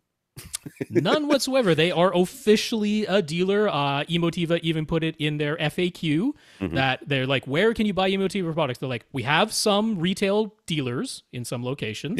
Yep. You can buy it directly from us, or you can buy it from Amazon. Those are the 3 places. Like, well, Amazon's one of them, so it's not like you're worrying about you're not going to have a warranty or something. Right. When it's shipped and sold by Amazon, it's fully authorized, and you're right, the Prime shipping will be faster than ordering it from Emotiva, who's like, yeah, it'll be like a 1 or 2 week wait if you order from us. So have at it. The only thing I would say is, if you're looking at the XPA series of amplifiers, which are definitely some of the models that are listed there on Amazon, the Monoprice Monolith amplifiers are also sold through Amazon, and they're a little bit less expensive. So I'll just muddy the waters with that. There you go. I want to go back to, what's his name? The last guy we were talking about, Matt. Yeah. So one thing I'm looking at here, and I just thought of it because I looked up at my own prime elevation speakers. Oh, yes. As your surrounds? As their surrounds. And he could actually use them as his fronts as well. If you it's non-optimal. Well, it's you non-optimal. Go prime satellites, actually. That's another option. That's another option, too. So look at the prime elevation speakers. Okay. I think prime elevations and surrounds. That makes a lot of sense. Yeah. So let's sorry about that. That just popped into my face. Not at all. It's a good solution. Where are we at? 8? David. Yeah. David says our advice led him to getting his Denon X4300H receiver and SVS Ultra bookshelf and center speakers with prime elevation speakers and his PB12 Plus subwoofer. But he got that on sale. So he says his theater wouldn't have been the same without us, so he's giving us kudos for the help. He's got the upgrade bug, though. He's quite happy with the aforementioned setup. The room is roughly 15 by 25 by 7, but it's not a perfect rectangle, so there's a bit of a hallway and a bit of an open area to the left. It's closed off from the rest of the house, though, so it's about 2,900 cubic feet total. Since the left side is kind of open, his prime elevation speakers went on the back wall as surround backs, and he has in-ceiling RSL speakers acting as his surrounds, about 3 feet behind the seats in the ceiling. He sits about 13 feet from his 75-inch Sony 75-inch Sony X900E. So let me take a look at this. Yeah, so it's sort of I would call it an offset rectangle. So right behind, like a few feet behind his couch, the entire room shifts about 2 feet to the left, basically. So there's a little. It's not really. I mean, there is a hallway that's open on the left, but it's. But there are doors on it, and that left side is not totally open. So the theater area is not 100% of this space, but it's close to being a rectangle, and it is closed off from the rest of the house, so we're not dealing with infinity cubic feet. Right. He's got a fireplace on his left. He's got the surround speakers above him in the ceiling and behind him a little bit, and the surround backs are on the back wall. There are subs in the front right corner. Okay, there we go. All right, that's right. Oh, and then here's pictures. I didn't see the pictures, and it's all very white and gray and flat and hard. And hard. That's right. No absorption anywhere from what we can see. No. He's got a couple ideas in mind. A second sub. His wife would love for the huge black PB12 Plus to be out of sight, so she's open to adding a white subwoofer in the current spot while moving the PB12 Plus behind the couch. The only other place for a second sub could go would be the front wall to the left of the TV to make it look symmetrical. Don't do that. The only subs Dave has found with a white finish are smaller sealed models. So would any of these work well when paired with the PB12 Plus? What should he do? You should paint your PB12 Plus. Oh, that is an option. I mean, I wouldn't do it myself, but that's I mean, it could be as easy as draping some white acoustically transparent fabric over the top of this thing. It's not going to stop the airflow. It's not going to stop the driver from moving. Just drape it over the top of it, and that's it. I'll be honest with you. Clint and I just met with Clint for lunch a couple days ago, last week before. And we were talking about the exact same thing. This guy was like, one of his friends had all these speakers and stuff that he had gotten from Clint from one thing or another. And the guy was like, "Oh, I gotta get rid of all these because I need white speakers." And he was like, "Just paint them." Yeah, just paint them. I mean, literally, you could just paint them. It's just the outside. It's just the outside. It's not going to affect the performance at all. And you just got to paint the three sides you can see. Actually, two sides, because one of them is almost certainly a grill, right? You can leave the rest of it black. Hey. I mean, I'd paint it. It doesn't get him a second sub, though. It doesn't. That's true, but we can still talk about that. But I just... So, I mean, I'm in agreement. Usually when you go looking for white subs, they are small and they are sealed. Hardly anybody makes their larger models in white for whatever reason. Some people mentioned that SVS has started offering the SB2000 in white, but that's not really a match for your PB12 Plus. Right. Although the PB12 Plus can be run in a sealed mode. Right? Sure. But that'd be like an SB Plus at that point. Yeah. So they don't come in white, but they do come in various finishes. And I'm looking at his front entertainment center. I'm like, well, that's not a white entertainment center. That's kind of a wood grain type of look to it or something like that. Right. And I'm like, well, what if something kind of matched or complemented that? Because Power Sound Audio, of all people, who make very, very large subwoofers, but they do offer some different finish options in real woods. Okay. One of which, like the natural cherry, is quite light in colors. Certainly not white, but it's quite light. Now, they only offer it on their sealed 15-inchers, but it's a sealed 15-incher or a dual 15-inch driver. It's dual opposed. So the two wood drivers are on opposite ends of each other. But they have these different finish options from Power Sound Audio. I'm like, so it's not white, but it might complement the decor in a real wood I always finish. expect at some point we're going to hear reports of a Power Sound Audio structural failure of a subwoofer and it just explodes. It's just the pressure within just rips itself apart. Well, I was also thinking, the other thing you could do is you could buy Power Sound Audio's dual 18-inch vented one, and then when your wife divorces you, you can do whatever you want. There you go. Because that is a divorce monster. I'm showing an image of it in the other video. You know what? And don't be afraid to call. There's no reason why you can't call SVS or any of these companies, any of them. Because they do have a white finish option on some models, which means they can probably make, it might cost a bit extra. Right, so that's what I'm saying. Yeah, it costs a little bit extra, but you're like, okay, well, I'll take a PV2000 and Rhythmic can you give it to me white? Rhythmic too. Yeah. Rhythmic has started offering some white options only on their smaller models, but they have the ability to make the white cabinet, so they could probably custom make something in one of their larger models. So plenty of ways to come at this. So he says expand to Atmos. He already pre-wired for front height speakers, and he wired for an additional pair of in-ceiling speakers that will be 3 to 4 feet in front of his current seated positions. Any thoughts? Well, is there any way we can get surround speakers that aren't in the ceiling? Because those are already in the perfect position to be your top rears. I know. I am in complete agreement with that. There's nothing on the left wall. That's part of his problem. There's no left wall there. There's no real left wall there. And what would be the ideal place looks like there's even it's hard to see because the diagram is cut off, but it looks like there's a door right there. Like it'd be farther away and it's a door, so that's not great. Right. So the prime elevation speakers again in here, if there's a door, you could put it above there. That's basically what I did with my that would be a good place for surrounds. Yes. And then what is currently your in-ceiling surrounds you call top rears. And then you do top fronts. And you already wired for top fronts, 3 to 4 feet in front of you, and the ceiling is perfect for top fronts. Now you have top fronts and top rears.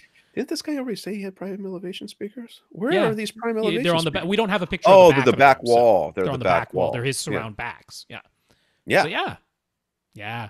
I'm in agreement with that 100%. Do we want him to get some acoustic treatments? That's probably a visual no-go, but we would love you to have some if there's any way to do it. You've got a picture on the wall. Let's kill 2 birds with 1 stone. You take that image, you put it on a printed panel, and now you've got, one, but more. Get more. Get more printed panels. More printed panels. And I'm seeing these even at Sam's now. They're selling like these 3-packs of pictures that are like the beach or something, and you hang them like either right next to each other or in sequence or whatever. Mural type of thing. Yeah, do that on that right wall behind those chairs, but acoustic panels instead. Yes, printed panels. Very much so. They don't have to look ugly. Yeah, above your fireplace, you could put something there. To the left of where are the speakers? The front speakers. They are in the entertainment cabinet. So there's like the center that's in the little nook right in the middle below the TV, and then to the left and right there are also little nooks, and there are bookshelves lying sideways. They is in there. Not optimal, but whatever. Okay, that's all right. Steve the Geek from Next Gen Home Theater on Twitter. Steve the Geek. What do we suggest for a wireless headphone solution for the living room? He's got some old RF headphones, but he isn't happy with their sound quality. He tried plugging his Audio-Technica M50X headphones into his Xbox One controller, but it was all a bit clunky, and he had some glitches and dropouts. So weird. Plugging. That is a bit weird. That's not good to hear, but such is life. Yeah. He'd be fine with plugging his AV receiver into a wireless transmitter and plugging his M50X headphones into a wireless receiver headphone amp. So what do we suggest? Well, the Sennheisers, I've actually I don't know where I got them, but there's like this bag in my corner, and I was looking for something else. I was like, what's in this bag? And they're like wireless Sennheiser headphones. Yeah. But that's pretty much what he already has. Right, and he doesn't like them. So I'm not a huge fan of them either. Like you put them on, you power them up, and it's like, shh. Oh, you get that nice hiss. Yeah. My brother uses something like that, and he actually loved. He's autistic, so maybe he's not the most discerning listener. But I have put it on them. I thought that they were pretty comfortable. And I didn't notice. They function. They're comfortable. I just don't like the noise floor on them. That's all. A long cord. I already asked about that. He's like, nope, that's out. He doesn't want the long cord. So. Okay. Since you are willing to plug an output from AV receiver into a transmitter, I would point you to Aventry. because they have their Bluetooth low latency, and that's key. The low latency really is kind of necessary, or otherwise it doesn't work so great. But they have their Bluetooth low latency. They have a little transmitter that they call the AudioCast, which can actually cast to 2 Bluetooth receiving devices, including you could have it send Bluetooth to your sound bar and Bluetooth to your headphones, or 2 pairs of headphones. Does he have a sound bar? I don't know. No, I'm just saying for anyone else thinking about it. It's 2 Bluetooth receiving devices from one AudioCast from Aventry, and then they have their own little Bluetooth low latency receiving / headphone amplifier unit that they call the Clipper Pro. Okay. Now, the one thing there is the Clipper Pro is not tremendously powerful. If you have a difficult to drive headphones, they're not going to get super loud. But the Audio Technica M50X are easy to drive. Not exactly the hardest headphones to drive. But just in case other people are looking at it, it is a small little unit. The battery does only last about 4 hours, but for a movie, that's fine. Oh. Well, you should just be able to plug the thing in too, right? You can. Yeah, you can recharge it. Reggie. I guess. Oh, the only one I would mention is Astro Gaming is a good solution too, because their gaming headsets are wireless and they work really well. So Astro Gaming as well. Reggie bought a new SVS PB1000 sub to replace his Klipsch R12. He's using an Onkyo 676 receiver. When he plugged his new SVS sub and played the trim level test tone, he could barely hear anything coming out of the new subwoofer, whereas his old Klipsch sub was very loud. What's the deal? Is that normal?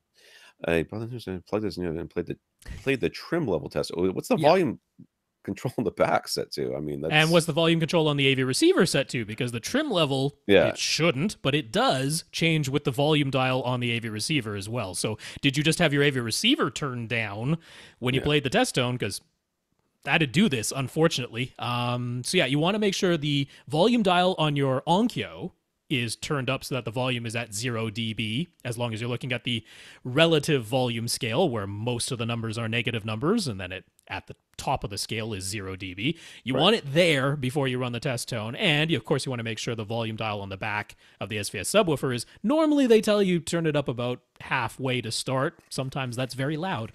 But yeah, I mean, so it isn't normal. It shouldn't be like a super quiet nothing. Right.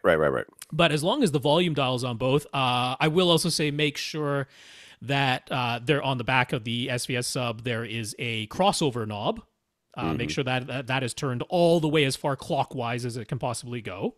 Usually to bypass or something. Yeah, it actually says on there. And there is one of the inputs on the back that is labeled LFE. Right. So plug into there. So yeah, make sure you're plugged into the LFE input. The crossover knob is turned all the way clockwise as far as it'll go. Start with the volume dial halfway or lower, and make sure the volume dial on your Onkyo is turned up to 0 dB. And if it still is super duper quiet, then there's something wrong. Give SVS a call. They will definitely take care of you. Nick heard us discussing how if you want to connect a separate amplifier to your AV receiver, it's preferable to be able to assign which speakers are powered by the external amp and which speakers are powered by the AV receiver's built-in amps. But how do you know if your AV receiver is able to do that? Well, the manual will tell you for sure. That's pretty much it. I mean, this came up because what was the brand we were talking about? It's one of the higher end brands. Where it had 5 amps built in, but it was capable of doing like 11 speakers, but the 5 built-in amps were always going to be your front, left, right, center. Well, the same thing happened with my Denon. You can either power the front, left, right speakers with a 2-channel amp, or you can do Atmos surround middles or surrounds. But it's in that case, like all the pre-outs are always hot. Yeah. But you're saying which 2 out of these 11 must be powered externally. Right. Which isn't quite the same thing as like assigning everything, but it's along those lines. Because like in your case, right, you wanted to power 9 of your speakers using your AV receiver, right? And you only wanted to power 2 externally. And what was it? The top middles or the front heights or something? Top middles. Top middles you were hoping I wanted to do the front heights, but or something like that. Yeah, it was either you front, wanted left, to do the front heights, but it had to be the top middles that were external powered. Yeah, it was just weird. But unfortunately, so most AV receivers, not most, but many AV receivers, if you are using it as a preamp, this is not an issue because all the outputs, the preouts are hot at all times. So you plug in the amp and you don't plug anything into the amplifier channels, and it or the speaker binding posts, and it's not powering anything because there's nothing to be powered. Remember, it's the power is pulled from the amplifier. It's not, it's not pushing power out constantly, but the signal is always there in the pre-outs. The only time you really have to worry about this is when you're adding an extra amplifier channel for additional things that your receiver can't power itself. That's right. So if you have a 7-channel receiver and you say, I'm going to power my front, left, and rights with an amplifier, well, you plug your front, you plug the pre-outs into the amplifier, you plug you run the speaker wire from the amplifier to the amp to the speakers, and the AV receiver doesn't know what the heck's going on, doesn't care. Well, I mean, the if it plugged in the pre-outs, that'll work, but there might be another pair of speakers somewhere that aren't getting any power at all anymore because it wasn't an option to assign the built-in amplifiers to those particular pair of speakers, which is exactly what Tom ran into. So yeah, I mean, really, since you haven't said what brand and model that you're considering or what you already have, you just have to read the manual. And it isn't going to spell it out in really nice, easy to understand language, right? You're going to have to look at the settings thing, and it's going to be like, okay, what is the amplifier assign options? Right. And it can be a whole rigmarole, but there's not really any other way to tell ahead of time. Pretty much everyone does put their manuals online for you to peruse, and you might have to do a little bit of sleuthing. So Nick, this is a different Nick. This one's Nick from the UK, currently experiencing Brexit and all of its glory. A few episodes ago, Nick told us about his setup, which includes an older Yamaha receiver, KEF R series speakers, BK electric sub, and a 48-inch Samsung HD TV. And he now wants to upgrade to 4K Atmos, but wanted to do so piece at a time. He asked what order he should buy the new TV receiver and Ultra HD Blu-ray player. So naturally, Tom's answer was to start by upgrading the sub. Yep. That doesn't sound like me. He's like, I want 3 new things. None of those new sub. That's Tom. He was thinking about how to make the upgrade to dual sub. Well, first of all, Tom wanted him to upgrade existing BK electric sub right off the bat. His bass is definitely not uniform from seat to seat right now, so we appreciate the upgrade. But his wife has made it clear that 2 gigantic black boxes is out of the question. In order to get 2 subwoofers across the room from each other, one of them would have to go behind the sofa, and there's only an 8-inch gap back there. He was considering a slim sub like what KEF offers in their T series, but would it be a good idea to mix and match subs, or should they be identical? And if not the slim KEF T series sub, what else would we recommend? Or should he blow £1,000 on a new single subwoofer to replace his BK electric? Keep in mind that a giant SVS box is never going to happen. Let me look at this BK electric again. Right. Here. So the BK electric is a 12-inch peerless driver, which is a good quality driver. What is it? 300 or 400 watts. The thing that threw me about this thing was cube. Their specifications were like, yeah, you didn't like the specs, but I mean, looking at the parts and the construction, I mean, it's basically an SVS SB1000. Yeah. In terms of the specifications and its physical size, it's a sealed cube, about the same size as an SB1000, about the same weight, same size driver, similar powered amplifiers. So I mean, an SB1000, we like that a lot. It just depends on your room size. Yeah. What really threw me was with their frequency response at -3 dB. This is what it says on their website. Yeah, verbatim. In your room, -3 dB lower than 20 hertz. You didn't say in your front room? You like that? In your front room. Yeah, in your front room. Exclamation point, exclamation point, exclamation point. Yeah. Real professional there, guys. Just absolutely killed it. Yeah, I'll walk back my statements about this sub. This is probably a perfectly fine sub. I mean, it depends. We don't know. We still don't know his room size. That's the thing. That's a big factor here. We don't know what room. But let's just talk in general about mixing and matching subs. When we talk about mixing and matching subs, it is not at all necessary for you to timbre match your subwoofers. You can't tell the difference between one 20 hertz sub and another 20 hertz sub when they're both playing the 20 hertz. Right. It's just not something that we're going to be able to discern. So what is important to match, though, is their abilities. Right. Okay. If you've got one sub that can play down to 35 hertz and one sub that can play down to 20 hertz, your problem there is you've got dual subwoofers from 80 to 35, and then you've got a single sub from 35 on down. Yeah. So the problems that you were trying to overcome, which is uniformity from seat to seat, Well, you haven't fixed it. You fixed it up to down to 35, And but even past that that becomes a little bit iffy because you get into some weirdness in that 35 to 20 hertz, and then a little bit above that range, right. It gets a little bit weird.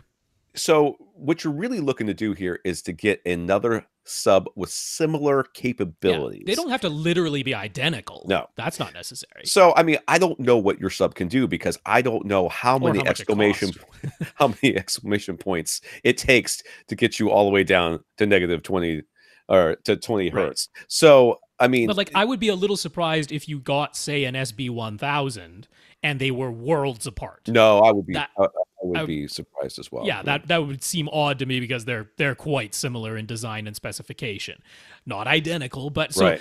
But he's saying he's only got this 8-inch gap behind his seat. If he were going to put them across the room from one another, I'd have to go behind his couch, and there's only 8 inches back there. I'm like, well, I mean, I wouldn't pair what he has with the Kef T series. I wouldn't get the Kef T series full stop. So that kind of answers that one for me.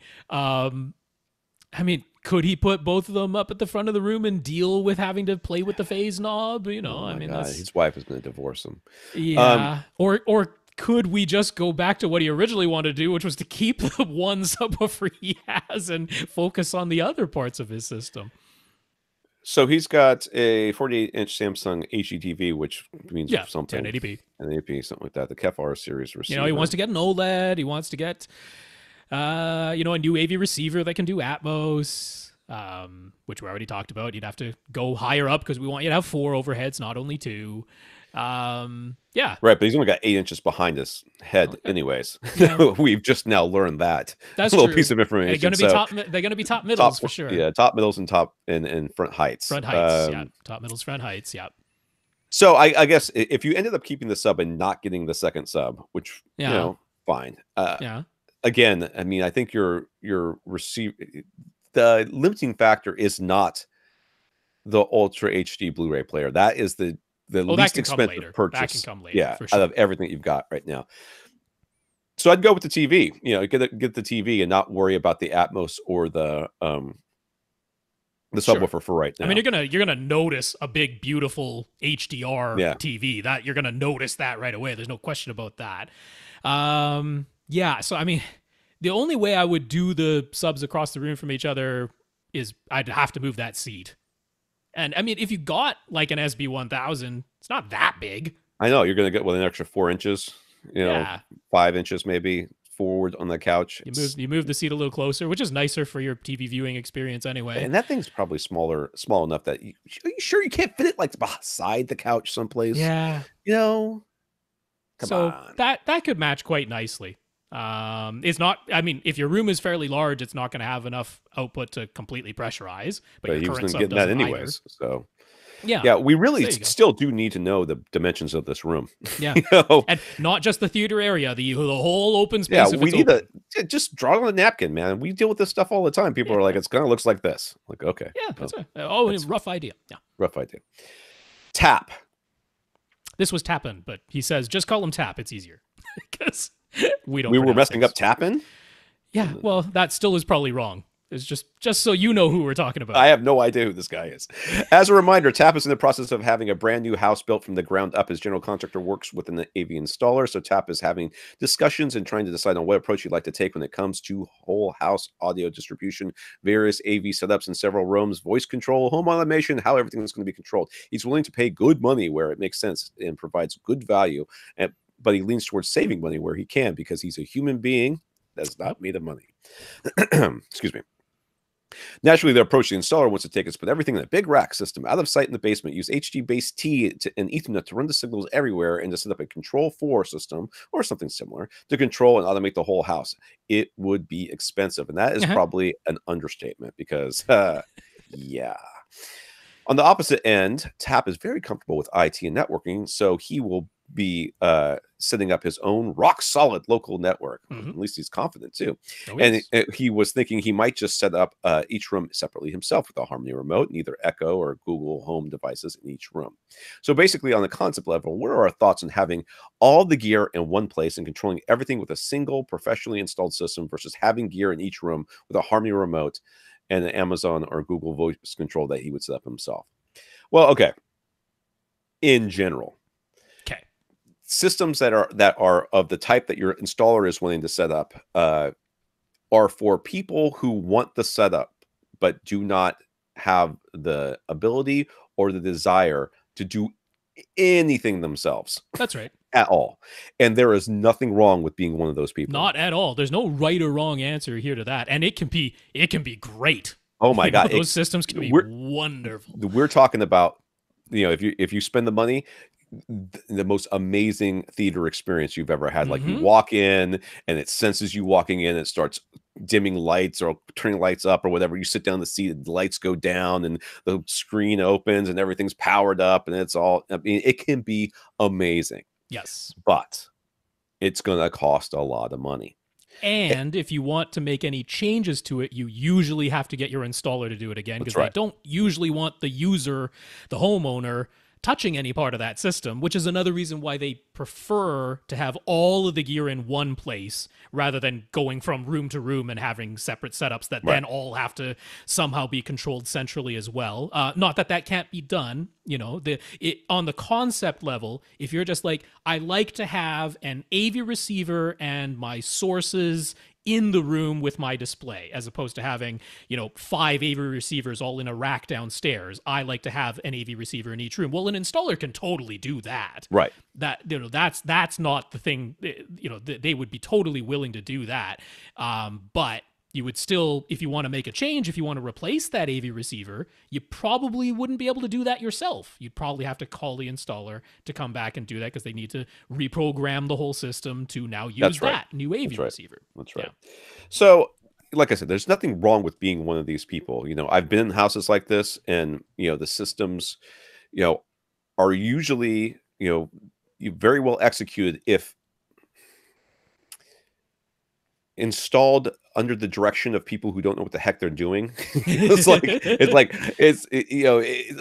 customer's always right. So the customer says, I don't want to see these speakers, and I also want this entire wall to be a window, and this other wall to have a huge fish tank in it.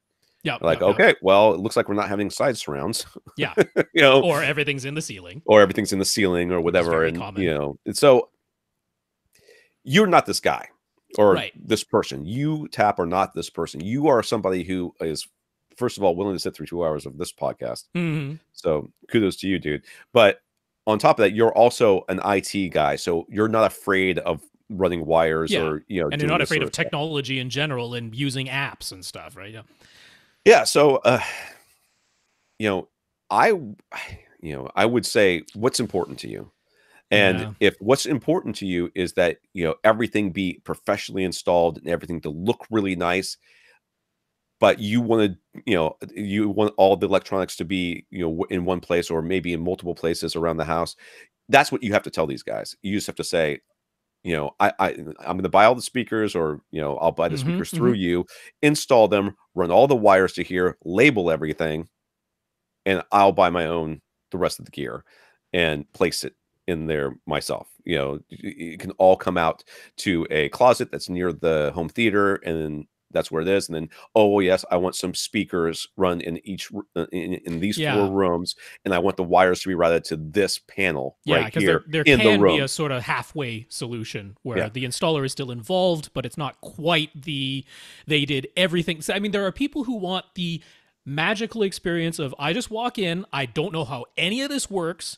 Here's the number I call if I want to change something or if something stops working, but I have no clue how any of this is happening. But then there are the people who are like, I want my fingers in every part of this, and that's the polar opposite end. But there is an in-between.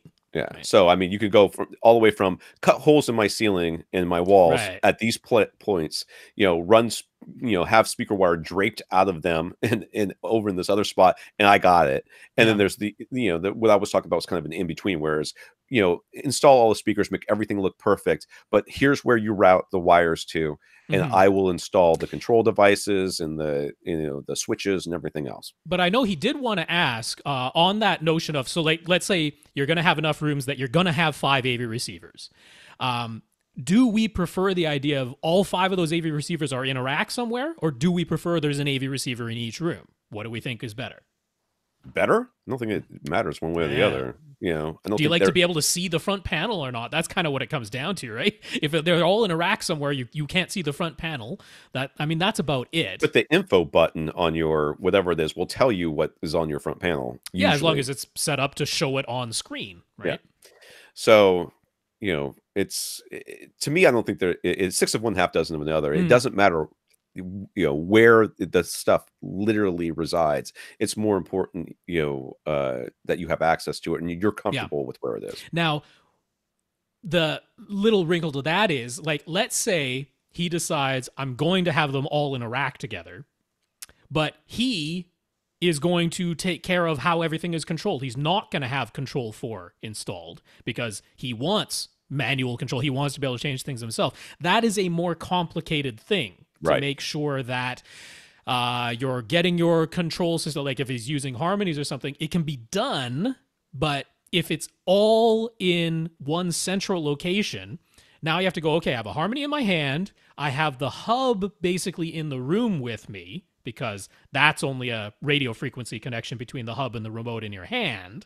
Right. And then I have to run the extender from the room all the way down to the rack. And I have to make sure that it's precision IR control because I don't want to just blast out IR to everything in the rack, right? I want to make sure that each device is controlled individually. Whereas the Control 4 system, that's all going to be done by the installer. And they're probably going to use nothing but, RS-232 control or something like that. I'll be honest with you. I mean, there is something to be said for, especially if you have a very, very complex system like this. Yes. We're talking about that Control 4, the Crestron stuff. I mean, it is. Well, the big thing there is with those systems, you can pick up any controller anywhere in the house and control any device anywhere in the house. Yeah. And it's all one interface. And if you got wife and kids who are not as tech savvy as you are, it always looks the same. Everything is controllable no matter which remote. If they take a remote to another room, it still controls everything in the whole house. To get a harmony system that you control yourself to work like that it's nigh impossible, right? But if you're like, I have this remote, it stays in this room, it controls what's in this room and some other things that are on my network. Right. That can be done. If you want it to control every light in your house from Harmony, you can do that because all of those are on your network. Right. But it'll probably only control the electronics that are in that one room. Now, that's no problem if the remote always stays in the room and it only ever controls that room. Probably not an issue.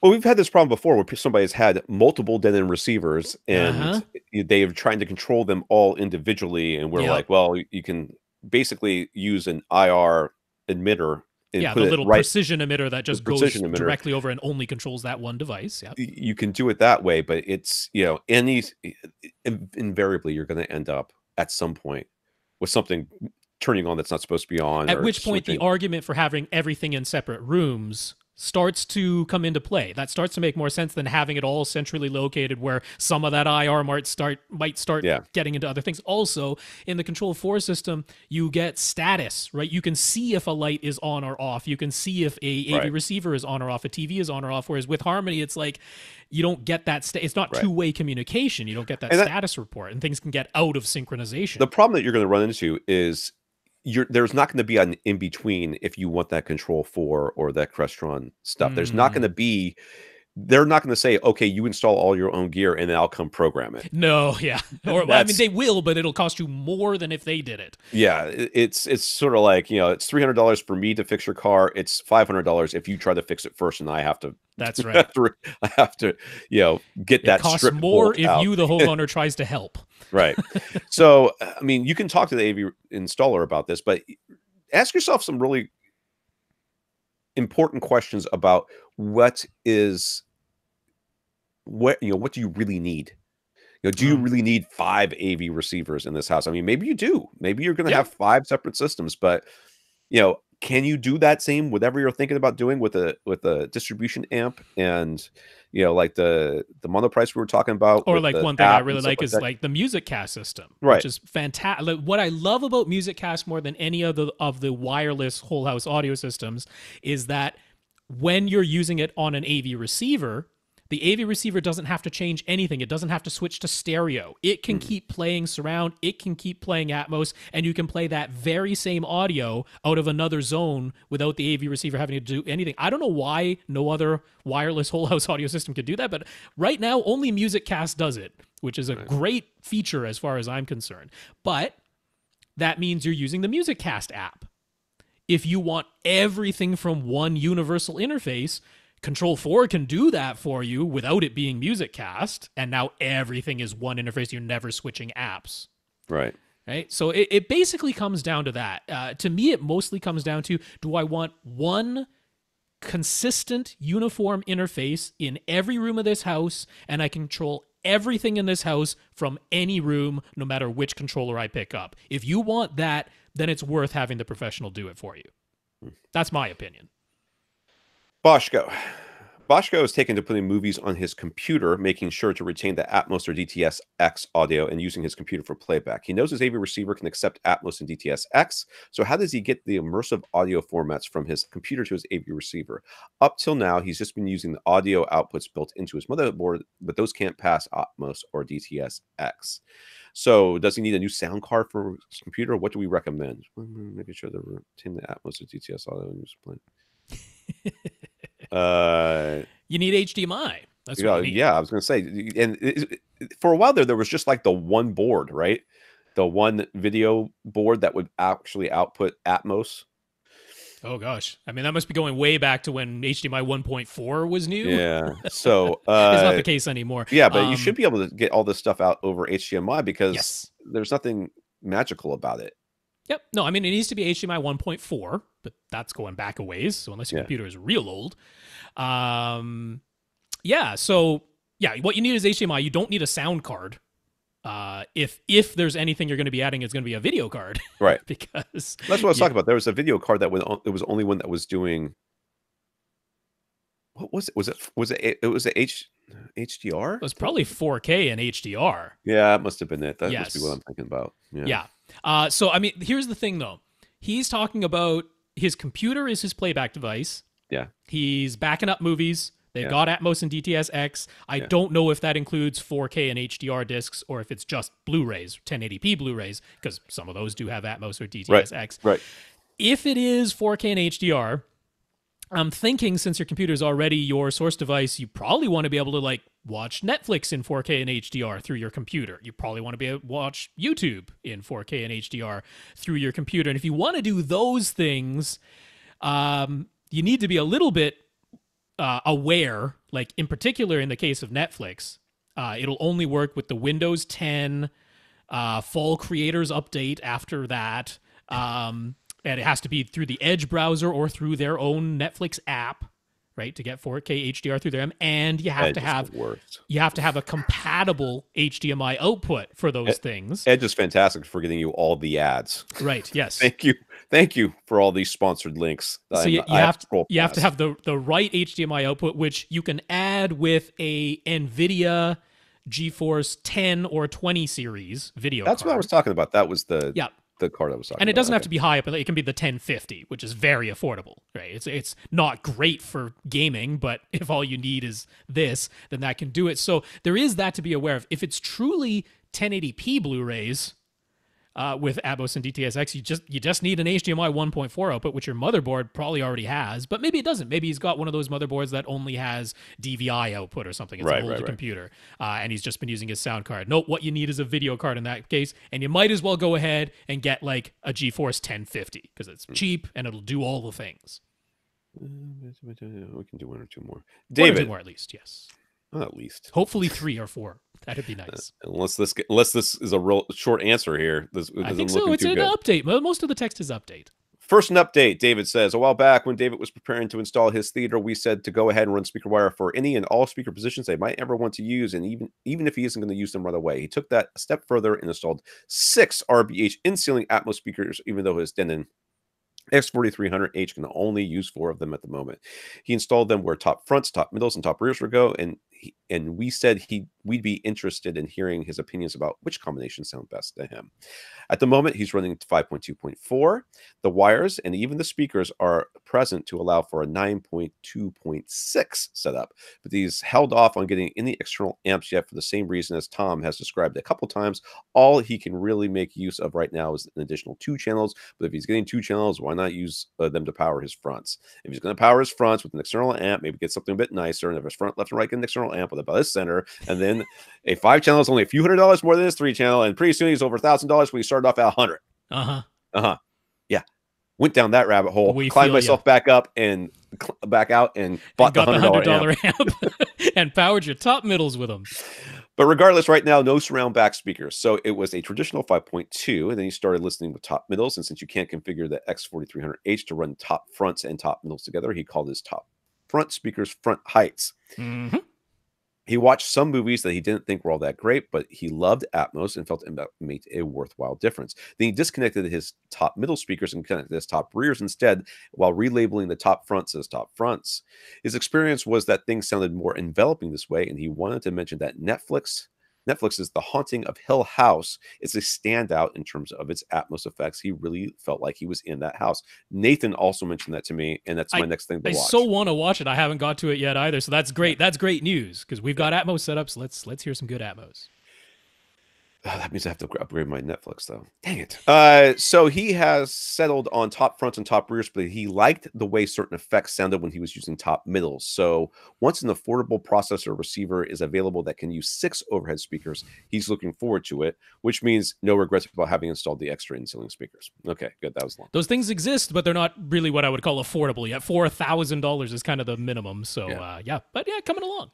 So he wants to buy his forever front speakers now. His plan was to audition 2 pairs at a time, keep the champ, or return or sell the losing pair, and that way he'd eventually end up with something he really enjoy for many, many years to come. He envisioned it being a long but enjoyable process, and candidates on his current shortlist include CAF R Series, Focal Aria, and Electra, a Sierra RBH signature reference, Ravel Performa, and Legacy Audio Studio HD. Those are all very nice speakers. So, yep. He's looking for front bookshelf fronts, and they're around $2,000 a pair, so sort of a max price is considering. The wrinkle is that the same RBH wholesaler who sold him his in-ceiling speakers is willing to sell him the RBH signature reference speakers for under $1,000 a pair, which is more than 50% off. He was always going to buy those speakers and audition them at some point, but he wants to know from us, should he still go through the competition, or would ignorance be bliss? Just buy them and forget everything else.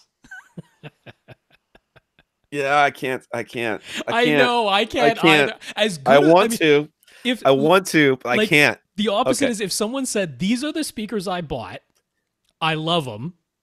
What do you think? And we'd be like, yeah, they're fantastic speakers. Yeah. You got great speakers. So I would still say that, but you have the chance to audition. This is tough. I mean, like you, I'm struck. There's a part of me that wants to say, you could totally get those speakers, never listen to anything else, and we are guaranteeing you got some great speakers there. But our hearts. Okay. Wow. I know, right? You hear how much we're struggling? I'm sure this is exactly what he like. He's probably sitting there thinking the exact same thing we're thinking. We are making the exact same sounds he is making. Yeah.